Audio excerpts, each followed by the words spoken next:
related to that directly is talking about team. I think a lot of the times it's very tempting to get off and running with this software and this tactic, and we'll get to the fun stuff later. But really, like who is doing this is the biggest, first consideration. So what I want to talk about is, setting up the right division of duties to avoid those premature hires. And the reason for that is like a premature sales hire, or even if it's not a sales hire, even if it's just an assistant role, can be one of the most expensive mistakes. And I've definitely made that. And I think that we've seen, a certain number of building blocks that need to be in place first.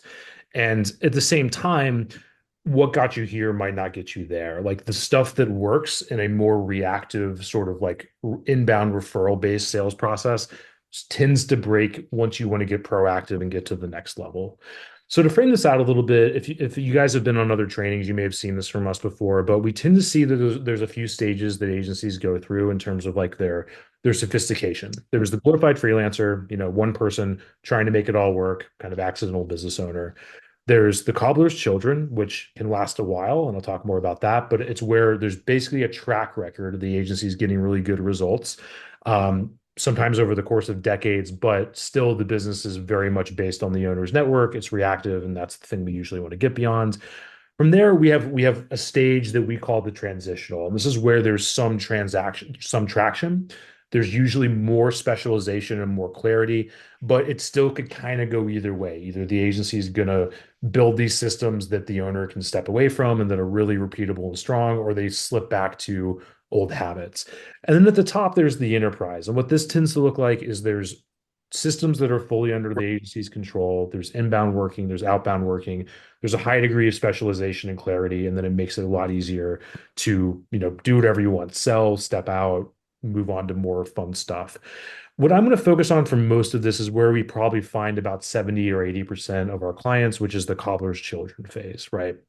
And getting out past that and building these systems to varying degrees. So I've been here. I think that what we tend to see, the common mistakes in terms of like who's doing what, or what we call the siren song mistakes, they almost all play out at this cobbler's children phase. And they're just, useful to be aware of. The first is the superhuman owner. And as I'll talk about, like the owner still is going to be the one selling most of the time. But the mistake is thinking that you're going to be able to do that well without making any changes anywhere else, right? So it's kind of this form of magical thinking. So that's one thing to get beyond.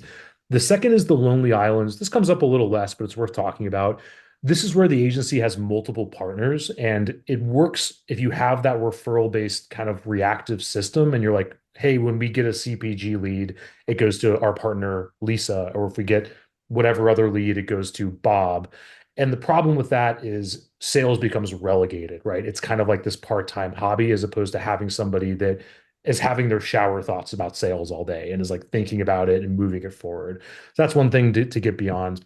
Another, which I've hinted at, is that premature hire. There's a driver icon, at least it's supposed to be with the seatbelt, because it's kind of like getting the driver before you have the car. And that's where a lot of the times what we see, and I've made these mistakes, is the agency really delegating undertakings that are very entrepreneurial to a salesperson, i.e., figure out our messaging, figure out, where we can win, build these complex systems for getting leads. And usually the salesperson, kind of falters in that, even if they've been successful in an existing system.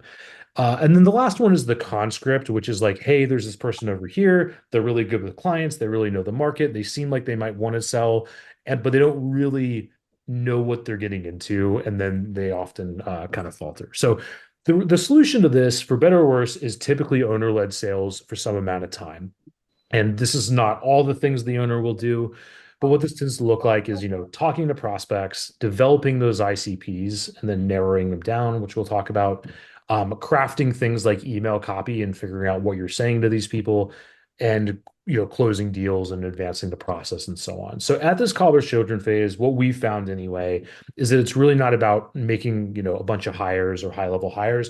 It's really about the owner clearing off as much time as possible with the goal of getting like more than 80% of their time to be focused on sales. So that's the first thing. So the good news is you don't necessarily have to go it alone. And what we typically recommend with our program and what we tend to see work really well is really just have it kind of having this two-person team, right? With the owner or another comparable leader, with getting us some sales support, right, in that role. And what that role tends to look like for us is, it could be a client service person that already knows the market well, that can help with some tasks that I'll talk about shortly. It could be a trusted freelancer. And if you already have a junior salesperson and this person's working out for you, it could be that role. But there's a lot more leverage to be gained by the owner, being the main point person and kind of being involved. So some but not all of the tasks this person might be doing. Research and list building, which definitely ties to outbound and what we recommend. Campaign management, so dealing with what's happening when and the schedule, scheduling calls. This is meant to indicate. So, taking over the calendar of the primary salesperson, and CRM maintenance, and also just accountability. Just having another person who is active and running these projects makes it so you don't have those excuses like the ones we talked about earlier play out for weeks on end where like nothing's getting done. So with all that, you might be wondering like, okay, what does it actually take to hire a salesperson? Like, when are we ready for that? The metaphor I like is, have you guys ever been surfing before? Anybody out there? It's tough. And I've been surfing a handful of times, and the mistake that most people make isn't that they over paddle, it's that they under paddle, right? It's like they paddle before they get up like before they've actually caught the wave, and then you just kind of like fall back in the water again. So what we really want to do and make sure we're ready to support what is probably going to be a six-figure role is making sure that we've caught the wave. So what that looks like is like historic data established, and we're going to talk about how you can start doing that in a simple way if you're not already, and you may already be doing that. By that I mean like, hey, we need this much time from first call to close. Our close rate is this when we talk to this type of lead. That's not just the random referrals that we get, so that you even know what success should look like, right? As part of that lead flow and probably getting to be safe, this is very napkin mathy, but 50% more than needed because that person's not going to be as good at closing as the owner is. And you need to be able to budget for you taking some of the leads to hedge your bets while the other person's learning. Consistent deliverable and ICP. So this is a process. I know this is something we'll dig more into. Specialization is a big topic, but if you have, five different verticals and 10 different services, it's going to be pretty hard to train a salesperson. Um, and tied to that is having at least the MVP of a training program ready. So it's like, here are the things that the person needs to learn. Here's the tape they need to watch. Here's the assets they need and so on. So if those things are in order, then it might be time to think about that hire.